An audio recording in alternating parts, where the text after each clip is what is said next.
It's Friday night, it's your sports show. The Flow Man is joined by the Stat Man, and there's plenty of stats come out of the World Test Cricket Championship. India took on New Zealand in England, and what about this? New Zealand are the best Test cricket nation in the world. Yes, finally, at a national, international high-level tournament, I guess competition, Kiwis have finally had some luck. They were owed some. Yes. Everything that could have gone in their favour, the Kiwis has gone in their favour to get them into this position, and I say that with the utmost respect. They had 2 tests lead up against the Poms and beat them on their own conditions, and that gave them a bit of a chance to see what's going on there. This is a lead-up match for India, who now have a series with England, so they've sort of gone after this match. But the reality is there's a few things I like about the concept and a few things I don't like. The number one thing that I like about it is that it was a one-test, one-off grand final. Yep. And I think that's the way it should be. I completely disagree with Virat Kohli, and I'll explain why in a moment. I want another chance. Give us a best of 3. We might be able to still win. I thought that was, first of all, not the time and the place for those comments.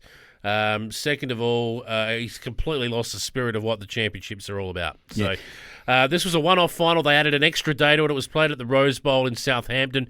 It was rain-affected the whole way along. The Kiwis selected their team. Shane Warne was in the press in the lead-up saying, I can't believe they didn't select the spinner. Well, Shane, you've been in England long enough. Surely you would understand that this thing swings around a bit. And when you've got 4 quality seamers like the Kiwis have, this is why they played them all on the one side. India could not handle the pressure. They wilted under the pressure, and I watched a lot of this game. Rishad Pant was probably as good as anyone. Virat Kohli got a couple of starts but never went on with it. Every time India had an opportunity to really put themselves ahead in the game, New Zealand took a wicket. And normally it came from the arm of Kyle Jamieson, who is a star. This boy is 6'8", bowls at 135, 138 kilometres an hour. He's as accurate as Glenn McGrath. He's played 7 tests so far and taken 41 wickets, and he is now the man of the match in the World Test Championship final. So we're going to see him in Australia, and I tell you now, if this boy gets on Australian decks that dip around and bounce a little bit, oh boy, he's going to be tough to handle. He's going to be 5 for 31 in the first innings from him. He backed it up in the second innings when they knocked over India for 170, and he was absolutely magnificent again here, 2 for 30. Southey took 4 for 48 from his 19. Jamieson, 24 overs, 2 for 30. It is Glenn McGrath-esque. Very much so, and that's all I can think of watching the guy bowl. It was exactly like watching McGrath go at it, and the way he would just eke people out. He swung the ball a little bit. I wouldn't say he was a Damien Fleming-esque swing bowler, but he did move it around a bit, and he can move it both ways. He's got all the skills, this boy. He's a star of the future he's a star of the now for New Zealand.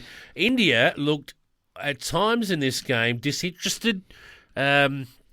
Dispirited at times. Dispirited, yeah, that's probably a word I would use. But the other thing they looked is disorganised. And I've never said that about an Indian side ever. Would you suggest that their captain, Kohli, is not their best captain, given how India played without Kohli in the last series in Australia? And they changed captains and played better under a new captain? Yeah, I would actually suggest that. I think we've seen it before where sometimes your best player doesn't always make the best captain. Doesn't mean he can't play an inspirational leader's innings from time to time, which he always will, Kohli, but he loses his cool too much in the field. I mean, there was a referred LBW, which was clearly going down leg side. I mean, you could see it. It was given out. India went up. And his reaction to that on the field was one of, we've been robbed again. Well, no, it wasn't out, and it was never out. I really think India have to start watching their excessive appealing. That got me really riled up, actually, a couple of times in this game. That LBW decision that I'm talking about was one of them where really the way they went up, you would have thought it was absolutely plumb, but it was clearly going down the leg side. So I think India have got some real concerns, some stuff to deal with, and the Kiwis thoroughly deserved their win. They are the best Test side in the world right now. And can I say that I reckon the best batsman in the world right now, under those cloudy, swinging conditions, is Kane Williamson.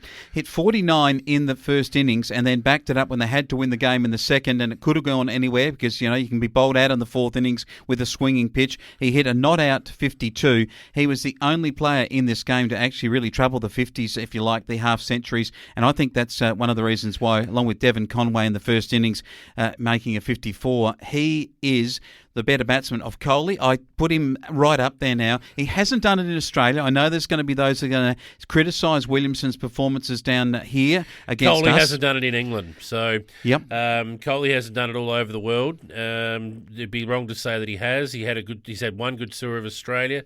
Other than that, he hasn't done all that well out here. Look, here's the thing about New Zealand, and the thing that I was happiest to see was Ross Taylor at the crease. This man is the most underrated cricketer in the world. I think he's got 26 Test hundreds now. It was good to see Williamson and Ross Taylor at the crease at the end. Ross Taylor is an absolute star, and he just when he came to the crease, they were teetering, chasing one of those awkward little totals. Williamson and Ross Taylor both come together. They've got New Zealand out of trouble so many times. Averages around 46 in Test cricket, and they took them home. They got them home. They guided them all the way to just take any anxiety out of the chase whatsoever. So, well done. I enjoyed watching the game. The other thing I enjoyed about it was they had the extra day for weather. So instead of being a 5-day test, it was a 6-day test. Kohli's point at the end of the game about a one-off test not being the way to go about it doesn't cut the mustard. To me, what I think should happen, though, is that both teams should have equal amount of lead-up games. I don't think it's fair that New Zealand played 2 test matches and India only got an intra-club trial. And I've got to say, New Zealand were very good in the 2 test matches that they actually beat England in. Yeah, it was I think magnificent cricket. I think that's got to be sorted out. But I mean, Kohli's thought process around having a 3-test playoff. I mean, you play 30 tests in 2 years to get to this point, to get to the 2 best where you want a final. I'm actually not sure why they're having a final in the first place. Yeah. I'm not sure why it's not a first past the post kind of arrangement where you just I don't think a final's even needed. I think once you've won, like an English Premier League, once you've got the points, you've won the tournament. Well, it was played in England, and the premier side in the cricket world is New Zealand. They've shown it. They've now upset the Indian apple cart, which India would have loved to have had said this was on their resume that they were the best side in the world. They'll now say we want to play in subcontinent conditions next time. Well, we might in fact have a World Test Championship where they get that. But at the moment, well done, New Zealand. They are the best cricket side in Test cricket in the world. Looking forward to when the Aussies take them on next time, because they really do struggle against the Aussies in Test cricket. And it's a great effort, though, for them to get this far. Well done.